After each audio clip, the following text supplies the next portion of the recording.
Hello again, and welcome to episode 201 of Stories from Real Life. I'm your host, Melvin E. Edwards. Thank you for joining us for the podcast where our real stories are so much more interesting than fiction. Like this one. In this episode, we talked to Jason Prokowiew about turning old pain into a new kind of peace. He joins us from Connecticut. Jason, welcome to the Stories from Real Life today. Thanks, Melvin. Happy to be here. Thanks for having me. We're going to talk a lot about your story of your dad and about your own story of discovering more about yourself. So you spent Yeah. over 50 hours interviewing your father before he passed. How did the role of journalist or lawyer help you process the stories that might have been too painful to simply hear as a son? Yeah, I think I was neither of those things at the time that I started to interview him. I guess I was it was the beginnings of my journalism, because I was 21 at the time that I started recording him. So that was 1999, and I was doing it as a college project. I had gone through a class the semester before I started recording my dad where we watched a film about the Nazi invasion of Belarus. The film's called Come and See.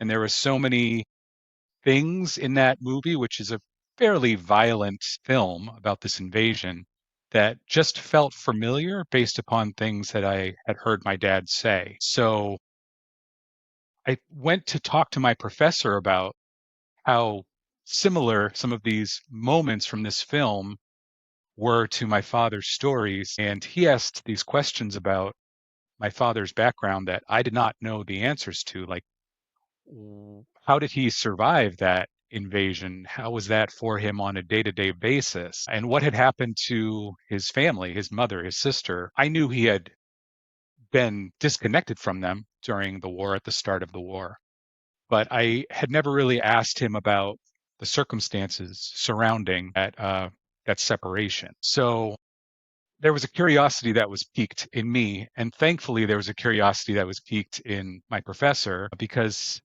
I went back to him shortly thereafter and asked about possibly getting credit to go and sit down with my father and interview him and talk to him about his stories. Thankfully, there's a month-long winter term where I went to college, Oberlin College, that's supposed to be for independent research. So I used that month to go to Florida, where my father was a snowbird. He was living in Sarasota area for the winter, and to start interviewing him. And at first he was like so confused about why anybody would give me academic credit to talk to him about his life. And at first he was very hesitant to talk to me. There was a lot of, and I bring this up in the book, there was just a lot of him dodging the questions, getting up to make a cup of coffee, getting up to make some toast, anything to get away from the questions that I was asking, because I was really curious as he was telling his stories, like, what was this like to be 10 years old and to be shot at by a plane? Because that's how he first learned that the war had come to Belarus. Was he was 10 years old in a field at summer camp, far away from his mother, who was in the capital of Belarus, Minsk, and this plane just came down from the sky and started shooting at him. So he had told this story. He told it in a dramatic, set way that I remember hearing it in childhood. And I wanted to know, what was that like? Not, don't tell me the pat story of how this went down for you. Tell me what that was like for you on that day. What happened after you ran back to your cabin and saw your counselors and the other campers? What happened when you went back to Minsk and you found out that your apartment was gutted, essentially burned down, bombed, and you were alone? What was that like for a 10-year-old? And that was the struggle for him at first. He didn't want to field those questions. There was a resistance to that.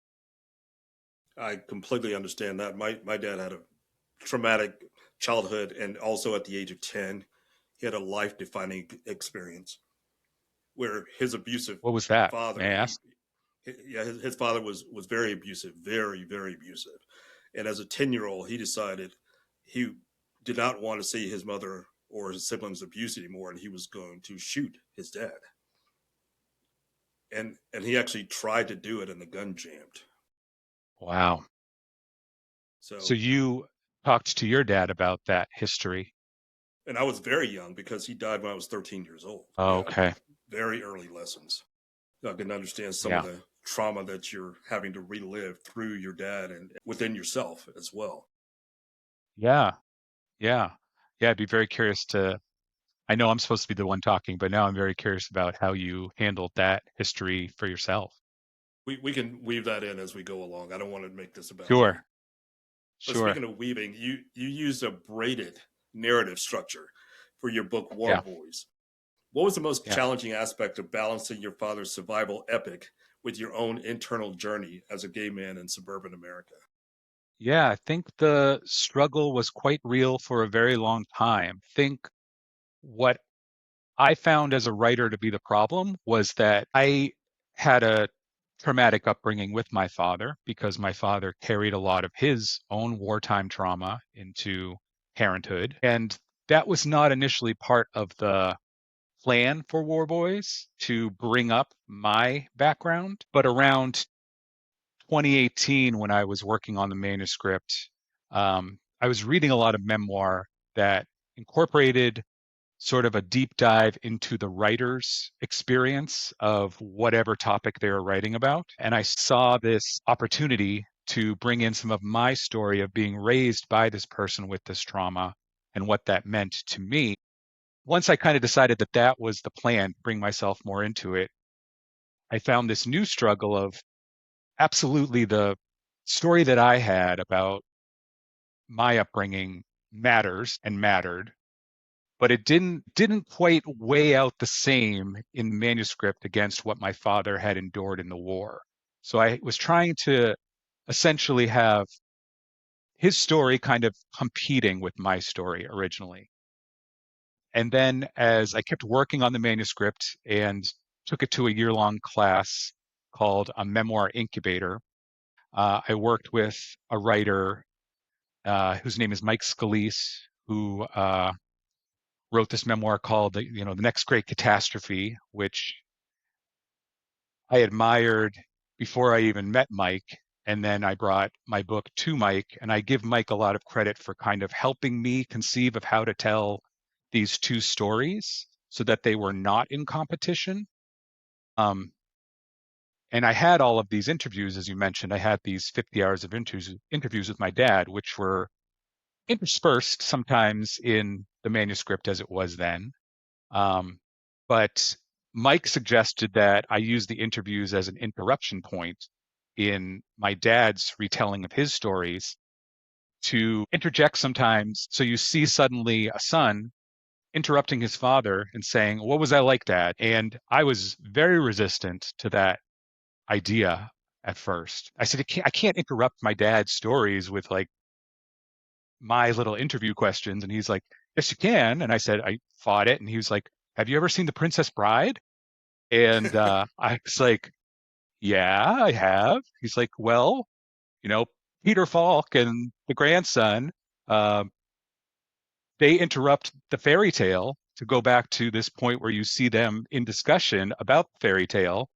And so I had kind of like an aha moment. And I was like, okay, this worked there. Could it work for War Boys? And what Mike was really arguing for was that these interruptions on the tapes could kind of act as like a present moment in the memoir to allow there to be what we discussed as like the now of the book. Like you have the history in Belarus, you have the history in Massachusetts after I was born, and then you have these interviews that could kind of interrupt either and remind the reader there's also a 21-year-old son and a 72-year-old father talking about these moments. And what I found and what Mike was again arguing for was that the interviews and that sort of now through line could act as a way to make scenes in Belarus and the scenes in Massachusetts speak to each other instead of having them compete. So suddenly I had this tactic that allowed me to take out that idea that I had to make these stories equal. So now I think they more speak to each other, and I'm able to inform what was going on in Belarus with stories from what was happening later in my childhood or what was happening on the tapes without me needing to weigh them out equally. That's a really interesting way of telling the story. To tell you a little bit more about my story that I mentioned earlier, I wrote a book about it. It's called The Strength of a Thousand Sons. And in this, I followed my maternal or paternal line, and starting with my great grandfather and then ending with my son. And I talked about how my dad intentionally broke the cycle of abuse when he was Wow. 10 years old. He said he would never, he said he Yeah. didn't know how to be a dad, but he said he was just going to do the opposite of everything that his dad did. Yeah. Right. Right. And so I talked about those things that he learned and the things that he taught me, and then things that I learned that I taught my son. Yeah. And Powerful. patterns don't have to mirror each other, but they're Right. definitely impacted by each other.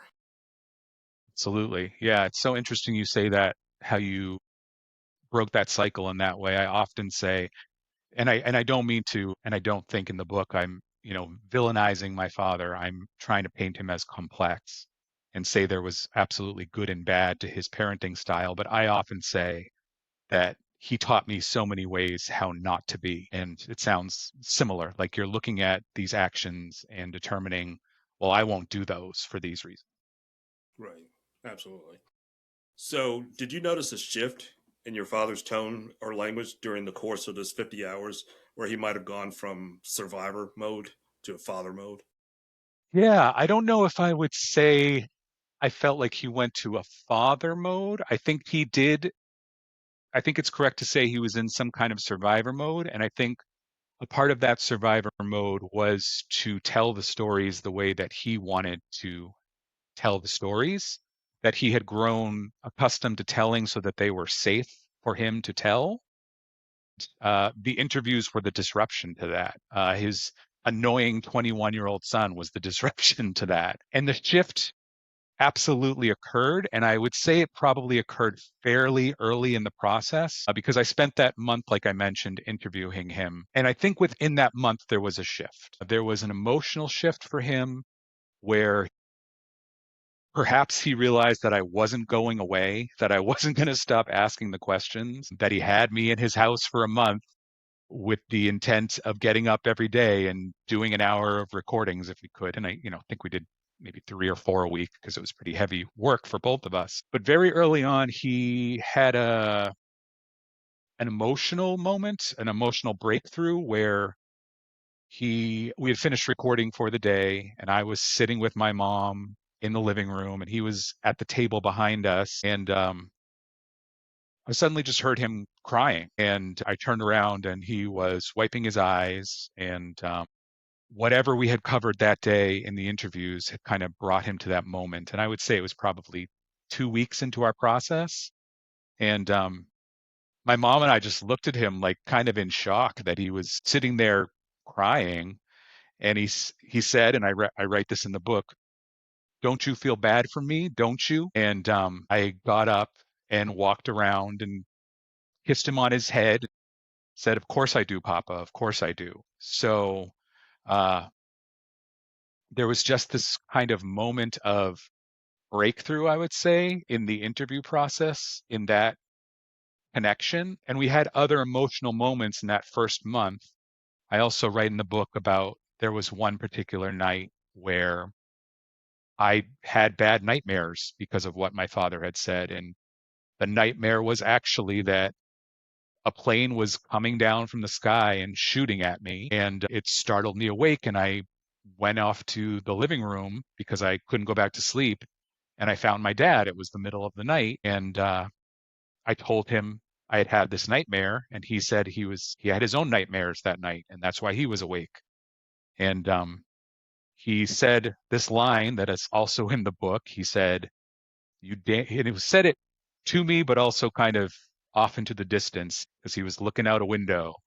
And he said, "You damn kid, you're stirring it all up for me." And that was another moment of this change in him. And from going to the point where he was hesitant to even sit down and talk to me on these tapes, transitioned to kind of an excitement on his part to sit down and talk to me about his stories.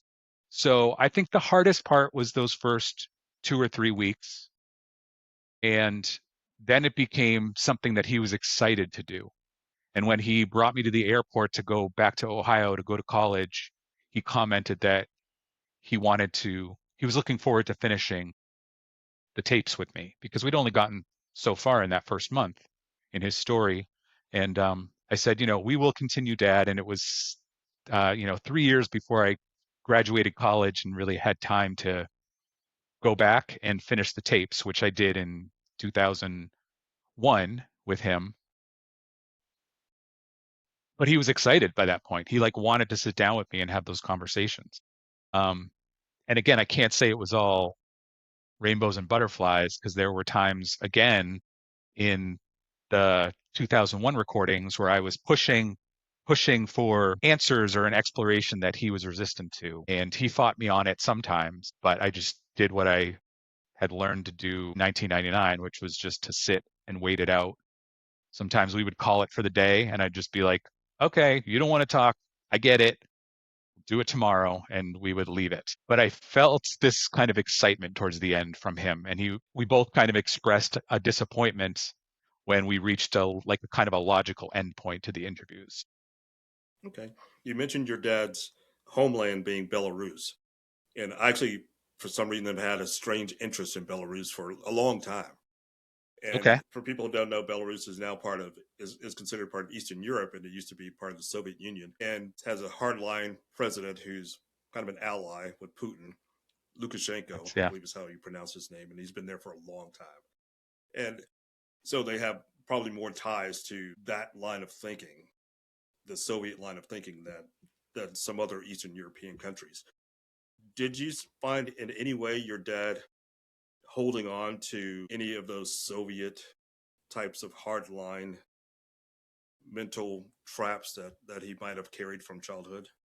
I don't think so. And almost the opposite in a way. I think there were some advantages to how he carried some of the Soviet teachings into parenthood. And, you could have a different answer from one of my sisters because I am the youngest of 13 and I have 9 sisters. But for instance, the ideal in communism was sort of this equality among genders. And I would say I never saw from my father any sort of sexism towards my sisters that would sort of indicate they shouldn't be able to do anything that his 4 sons should be able to do. So, in that way, I think there was that advantage. And I also think my dad was very critical of the Communist Party by the time he reached the US, because he, as the book goes into, was adopted by a Nazi who occupied a part of Belarus and retreated with the Germans when they retreated from Belarus, and was taught within then German schools that Hitler was the bee's knees. It was like now it was all about this was the right way to run a country. Whereas before he had learned that Stalin had the right way to run a country. And he saw both of these countries being run the way they were run, and he thought they were both not being run very well. And he rejected a lot of those ideals. For instance, he was raised in an atheist community in an atheist household, and he himself, in his mid-teens, found God and decided that he wanted to be a Catholic. So that was another big change from what he had been taught. That's really fascinating. Really fascinating.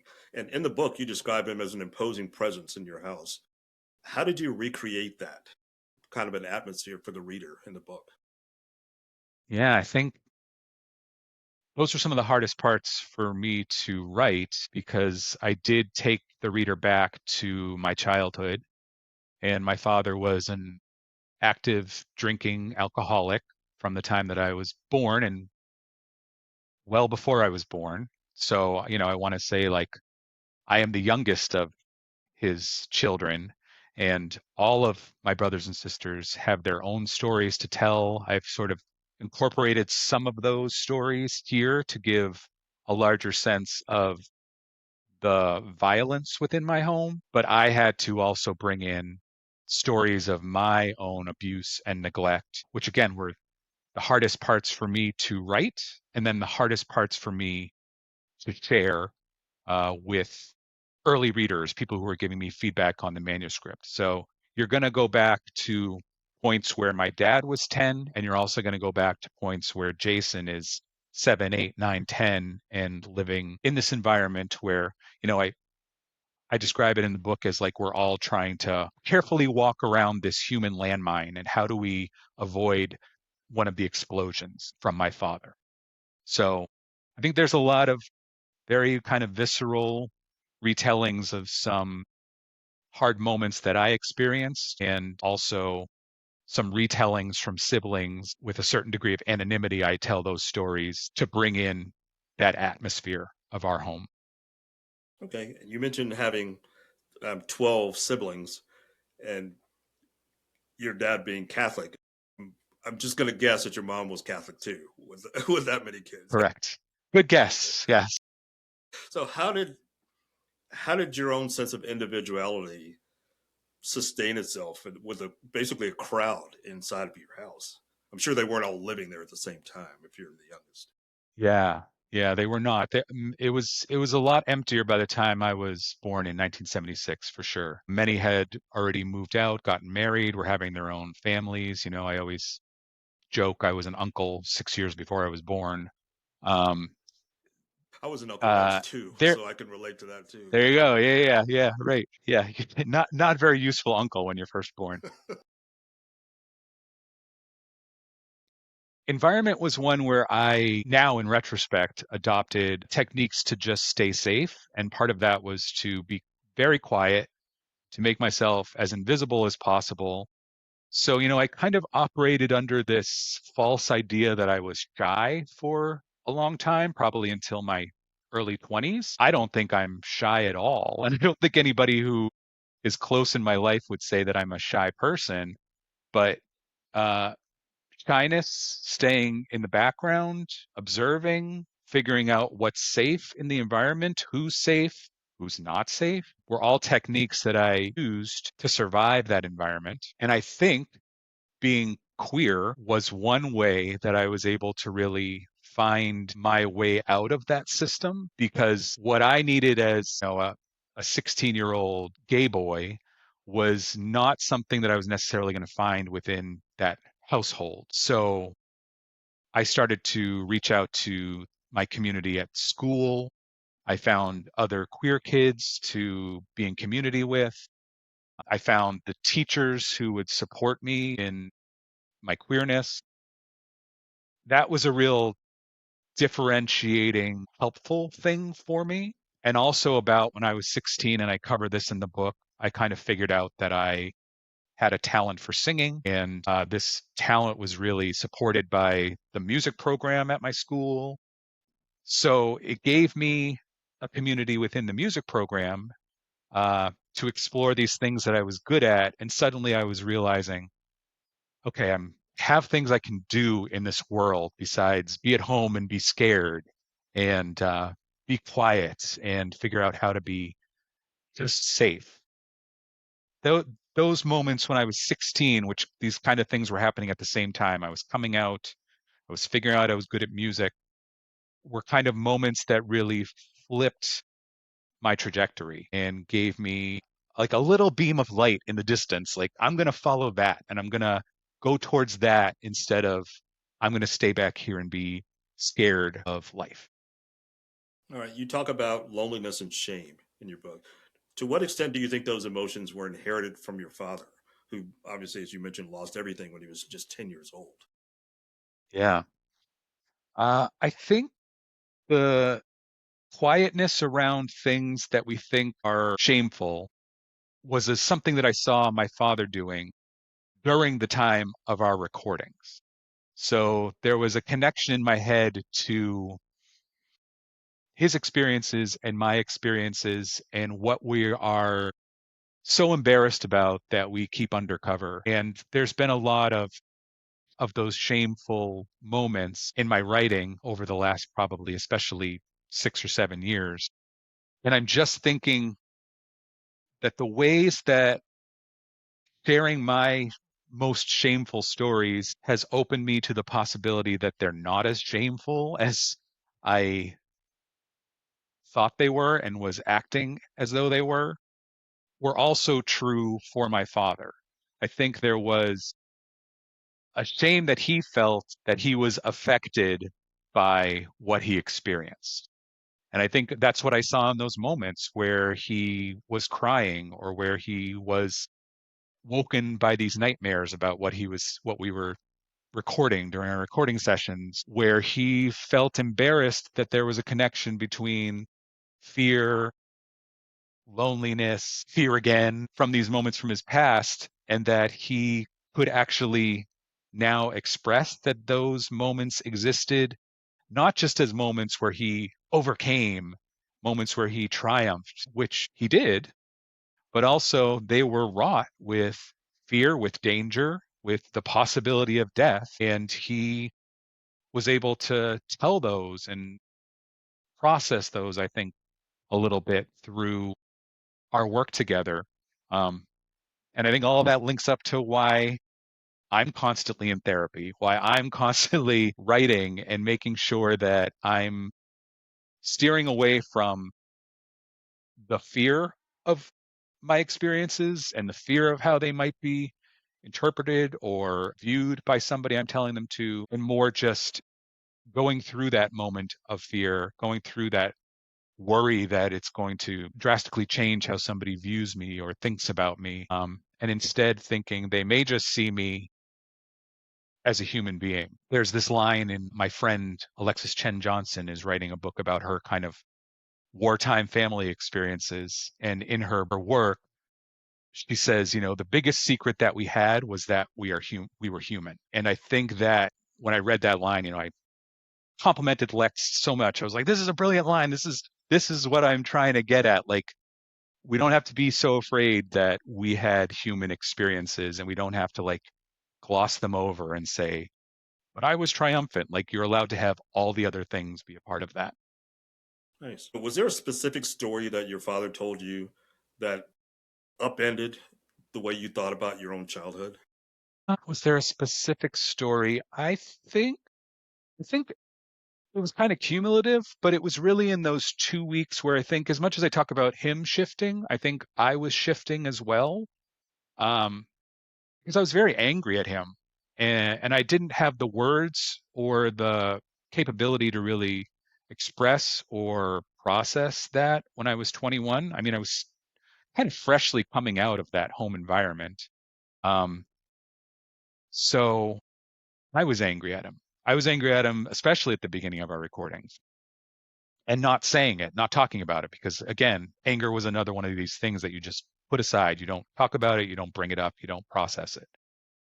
But when he was telling me about being shot at by this plane and then going home and finding that his apartment was burned out and he is 10 years old, he looked at 10 years old from the few pictures that I have of him, just like me and all my siblings looked at 10 years old, and he looked small. So I had to, one of the, some of the questions early on came from that idea of my father being 10 years old and going through this. And I just kept going over in my head this pint-sized little person going through this now Nazi occupied city and finding no home, no family. And I think when he asked me, don't you feel bad for me? I had reached a point myself where, yes, I do feel bad for you. Like, it's wild. It's beyond unfortunate. And it's brought a lot of love into my heart for my father that he went through that at that age. Do you think he went through his life up until that point trying to get other people to feel bad for him or trying to act as if there was nothing that anybody needed to feel bad for him about? Yeah, I think the latter. I think, as I mentioned before, these pat stories that he told contained these elements of like, a hero arc. And they contained these ways that he wanted to tell the story, which were ones that didn't leave a lot of room for sympathy for this little boy, but more like you were supposed to be in awe that he survived.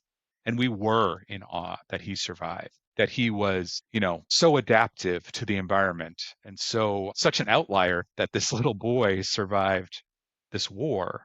So, I think he wanted the stories to stay in such a way that he was just cast as this hero and this um, not even survivor, right? More so a hero than a survivor. And again, the disruption of that narrative was what I brought to the table through our work together. It's really fascinating. And you talk about the transformative power of claiming and telling one's own story. How did telling your father's story help you finally claim your own story? I think a lot of that is still in the works because a lot, my book comes out in July. I think there'll be a lot of moments in the next year where I see how telling his story helps me to claim my own story in the real world. I think, though, that at some point I found a admiration for my father that he was doing this work, that he was telling these stories and on the good days answering my questions and going to places that he didn't necessarily want to go. So I think, again, I would say it probably was in the last 6 years where I incorporated that sense of his bravery and his willingness to go there into my own writing practice, really, and my willingness to say the things that maybe I was editing, that I was producing out of the stories so that they could be triumph stories or whatever they might have been then. I was now allowing for the messy bits to come through in my stories as well. Yeah, the stories, all your stories are so fascinating. I think the thing that's going to ring around my head for quite a while is your dad saying, "Don't you feel sorry for me?" Because there seems to be so much wrapped in that vulnerability, realization, Yeah. acceptance, hopefully acceptance Yeah. from you. And you tell stories from the stage performance, and it's reached millions of people. What is it about that Yeah. specific intersection of immigration, immigrant trauma, and queer identity that you think is resonating so deeply with audiences? Yeah. I mean, wow, that was a moment that I could not have seen coming.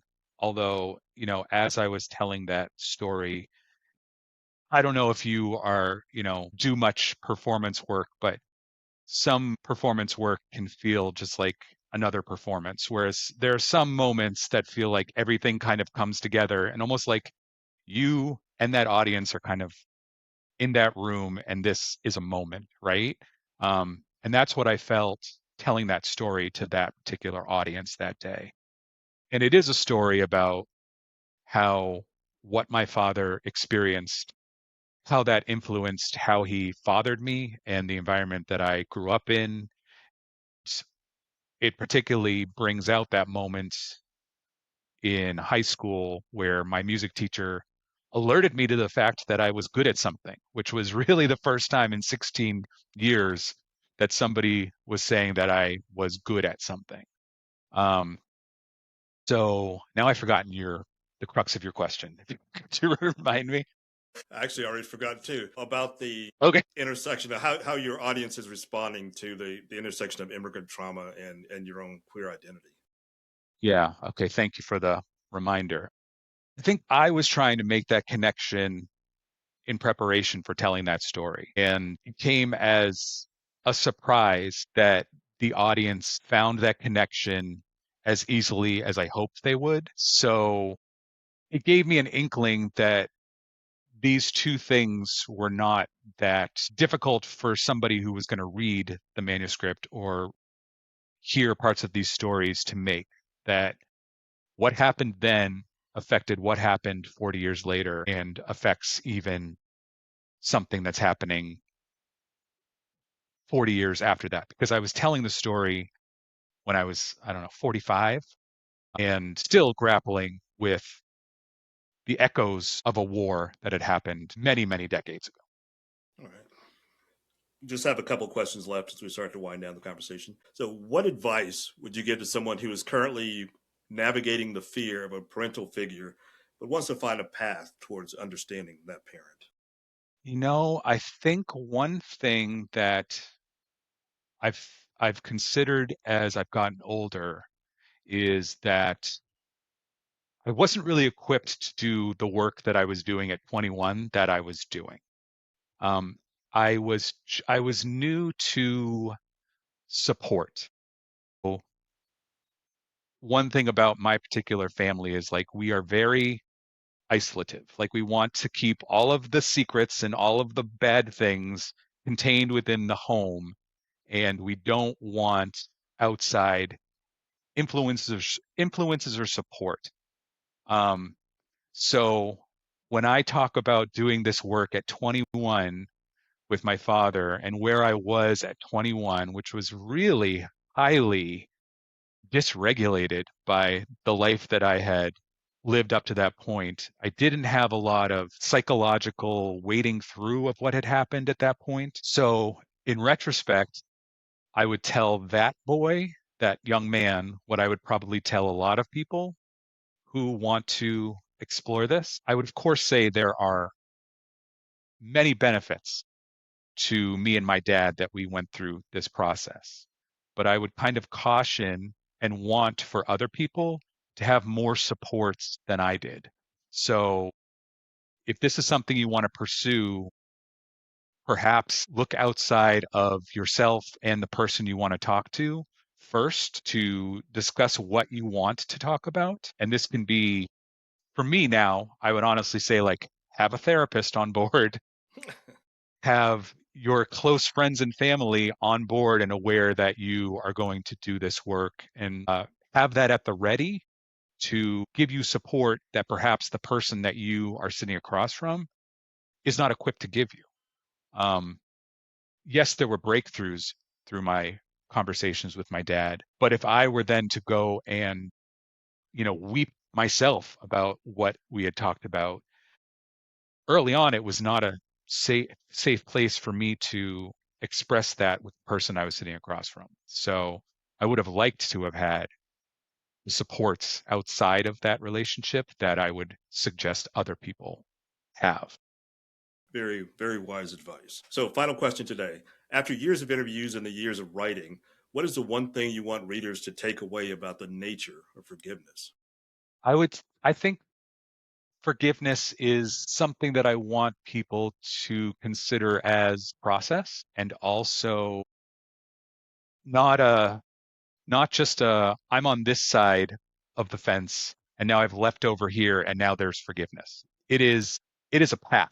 It is a journey, and there are moments still in retelling these stories and still working with the material of these stories where something reminds me that my dad was an abusive or neglectful father. And it's something that I have to look at and process and sit with now as a 49-year-old man who passed away in, you know, 2002. So I've lived almost as much of my life without my dad as I lived with my dad. And he's still a figure that can cause a moment in my life where I'm like, oh, this is some trauma or moment that happened way back then that I have to look at now. So I think forgiveness is like a maybe too easy a word, because again, I don't think it's like you're leaping over into forgiveness. I think it's very much a process. Makes total sense. Total sense. So, for everyone listening, Jason's book, War Boys, a father and son memoir, becomes available July 1st through Trio House Press. I recommend it for anyone trying to make sense of their own family map. You can find links to Jason's work and his stories from the stage performance in the show notes for this episode. So, our guest today has been Jason Prokowiew. Jason, thank you so much for being here today. I really appreciate it. Thank you, Melvin. It was a pleasure to talk to you. I'm looking forward to reading more of your work too. Well, that's it for this week's episode of Stories from Real Life. Until next time, don't forget to shine your light wherever you go.